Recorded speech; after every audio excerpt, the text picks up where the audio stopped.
आकाश चौहान आप देख रहे हैं ताज़ा न्यूज़ 99 यूपी। दोस्तों आज मैं मऊ में उपस्थित हूं और ऐसे लीडर से मिलाना चाहता हूं जो सुहेलदेव स्वाभिमान पार्टी के राष्ट्रीय प्रवक्ता हैं लल्लन राजभर जी। आइए उनसे मिलाते हैं, कुछ बात करते हैं क्या इनका कार्यक्रम चल रहा है।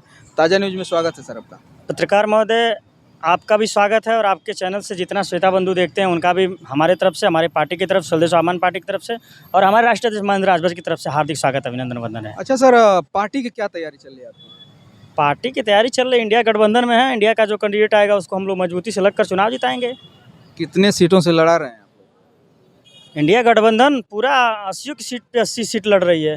अच्छा, ये एक रण क्षेत्र बन चुका है आपका घोसी एक रण क्षेत्र बन चुका है, वहाँ पे किसको उतार रहे हैं आप? देखिए, ये गठबंधन के जो नेता हैं माननीय श्री अखिलेश यादव जी, वो फैसला लेंगे और बहुत जल्दी सही उचित फैसला लेकर और बहुत जल्दी कैंडिडेट आप लोग के सामने आ जाएगा। फिर उसके बाद उस कैंडिडेट पे बात किया जाएगा। वहाँ से सर ओम प्रकाश राजभर जी के लड़के सुन रहा हूँ कि अरविंद राजभर जी लड़ रहे हैं। देखिए, वो अरविंद राजभर लड़ रहे हैं जी, तो लोकतंत्र में सबका अधिकार है चुनाव लड़ना। जी। लड़ रहे हैं एनडीए गठबंधन से। तो क्या लगता है वो लोग बाहुबली लोग हैं और काफ़ी उन लोग का विकास भी है, नाम भी है। क्या लगता है टिक पाएंगे उन लोग के सामने क्या आप लोग? 2000 ये जो उपचुनाव हुआ है 2023 में, पता नहीं चल रही थी सुहेलदेव स्वाभिमान पार्टी के आगे कि सुहेलदेव भारतीय समाज पार्टी है कहाँ। ऐसा मतलब लगता है। और क्या, अरे पत्रकार महोदय, मैं बता दे रहा हूँ कि देखिए, सुहेलदेव स्वाभिमान पार्टी के साथ जितने कार्यकर्ता, नौजवान, युवा, बुजुर्ग, दादा, सब जितने नेता जुड़े हुए हैं, सब स्वाभिमानी हैं जी। सब सब स्वाभिमानी हैं और सब अपने मान सम्मान और स्वाभिमान के लिए लड़ते हैं। और एक बात और मैं पूछना चाहता हूँ कि जब भी मैं एक दो बार मैंने आपका इंटरव्यू लिया भी हूँ, तो कभी कभी मैं ये क्या बोलते हैं ओम प्रकाश राजभर का नाम मैं लेता हूँ, तो आपको तकलीफ होती है क्या उन लोग से? नहीं, तकलीफ की बात नहीं है। देखिए, 22 वर्षों से वो पार्टी बनी है और 22 वर्ष हो गए पार्टी बने हुए जी। उसमें सुहेलदेव स्वाभिमान पार्टी नाम का जब वैक्सीन तैयार हुई और उस वैक्सीन को बराबर जो है कि प्रयोग किया गया, उसका असर इतना बेहतर निकला कि आज उनके कार्यकर्ता ये कहते फिरते हैं कि आज सुहेलदेव स्वाभिमान पार्टी की देन है कि आज हम लोग को मान सम्मान मिल रहा है। और पत्रकार महोदय, मैं बता देना चाहता हूं कि जब पपीता नहीं फरता है जी। तो मंझौड़ी निकल जाता है। तो बाप दादा पहले के थे, अभी भी कभी करते हैं लोग, उसमें खर्चाली ठोकते हैं जी। तो माननीय महेंद्र राजभर जी ने सुहेलदेव स्वाभिमान पार्टी नाम का एक खर्चाली बनाया कार्यकर्ताओं के दम पर और उस खर्चाली को बराबर ठोक दिए। अच्छा। और अब लगता है कि उसमें बतिया उतिया लगने लगी है जी। हाँ, नहीं तो समझ लीजिए कि वो बंझौड़िए रह जाता, लेकिन अब बतिया लगत ही है। इसलिए मेरा ये कहना था कि जब भी मैं ये नाम लिया, आप बोलते हैं कि आप ओम प्रकाश राजभर का नाम न लेकर महेंद्र राजभर का नाम लें।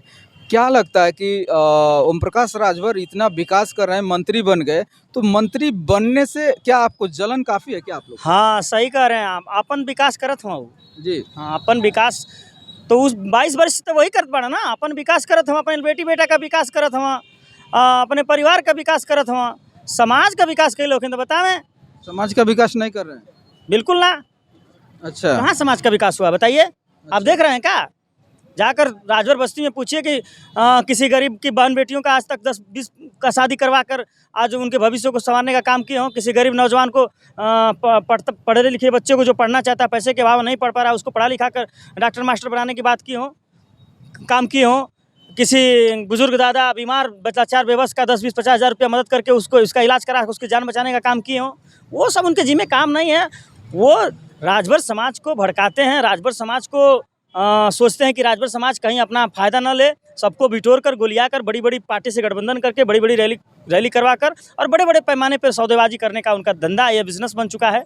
उसी बिजनेस को खत्म करने के लिए, उसी धंधे को बंद करने के लिए, उसी दुकान को बंद करने के लिए हमारे राष्ट्रीय अध्यक्ष माननीय महेंद्र राजभर जी ने सुहेलदेव स्वाभिमान पार्टी नाम सुहेलदेव स्वाभिमान पार्टी नाम से ये पार्टी दल बनाकर और सभी शोषित वंचित कार्यकर्ताओं को साथ जोड़कर आज समाज के दबे कुचले लोगों का हक और हिस्सेदारी की लड़ाई लड़ने का काम कर रहे हैं। सत्ता में आएंगे तो जो आप बोल रहे हैं वो काम करेंगे क्या? एकदम किया जाएगा। हालांकि देखा जाए तो बहुत सारे नेता ये बोलते हैं कि मैं सत्ता में जिस दिन आ जाऊंगा ये कर दूंगा वो कर दूंगा, ये तो सारे नेता बोलते हैं। आप क्या कहेंगे इस पे? पत्रकार महोदय, मैं दुनिया की तो ठेका नहीं ले सकता। अगर पूरे जीवन में मुझे अगर एक बार मौका अगर जनता ने समाज ने दे दिया तो मैं इतिहास बना के जाऊंगा और लोग मेरे किए हुए कामों को देखकर मेरे मरने के बाद भी मुझे याद करेंगे और सम्मान के साथ मेरा नाम लेंगे। मैं उस तरह की सोच रखता हूं। व्यक्तिगत मेरी सोच, मेरी पार्टी की यही विचारधारा है, समझ लीजिए। जी। और मेरे राष्ट्रीय अध्यक्ष का भी यही विचारधारा है कि धरती पे आए हो तो ऐसे कर्म करके जाओ बेहतर से बेहतर कि मरने के बाद भी सम्मान से आपका नाम लिया जाए। उस कड़ी में सुहेलदेव स्वाभिमान पार्टी और हमारे राष्ट्रीय अध्यक्ष महेंद्र राजभर और हमारी पार्टी के तमाम कार्यकर्ता उस क्षेत्र में काम कर रहे हैं। क्या लगता है आपकी पार्टी जो ये घोसी का जो ये संग्राम मैदान बना हुआ है, झंडा गाड़ पाएगी क्या घोसी में? एकदम गाड़ेगी। इंडिया गठबंधन का प्रत्याशी 100 में 100% चुनाव जीतेगा।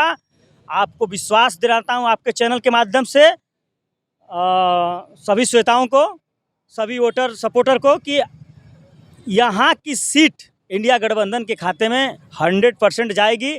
यहाँ एनडीए का प्रत्याशी जो उतारा गया है वो नेता है इसलिए नहीं उतारा गया है, वो श्री ओम प्रकाश राजभर का बेटा इसलिए उतारा गया है। यहाँ की जनता नाराज है। यहाँ की जनता 80% इंडिया गठबंधन के प्रत्याशी को वोट करेगी और यहाँ इंडिया गठबंधन का प्रत्याशी ही घोसी लोकसभा का चुनाव जीतेगा और वो संसद में जाएगा। एनडीए का जो प्रत्याशी श्री अरविंद राजभर जी बने हैं, उनको बाप की बनी हुई विरासत पे वो सीट मिली है, उनके संघर्ष के बदौलत नहीं तो उस दल में संघर्ष करने वाले हजारों नौजवान युवा हैं जो संघर्ष करते हैं। संघर्ष करते करते अपने जवानी का जो जवानी की कीमती वक्त होता है उसको लगा दिए, लेकिन आज बेचारे शोषित वंचित ही रह गए कार्यकर्ता के। मतलब उनको कोई मान सम्मान, उनका सहयोग श्री ओम प्रकाश राजभर जी ने किया ही नहीं आज तक। जी। चलिए ललन जी, आपसे बात करके बहुत अच्छा लगा। बहुत बहुत धन्यवाद सर। जी, आपका भी बहुत बहुत धन्यवाद। आपके श्रोता जो देखते हैं उनका भी मेरे तरफ से बहुत बहुत धन्यवाद। जी नमस्कार।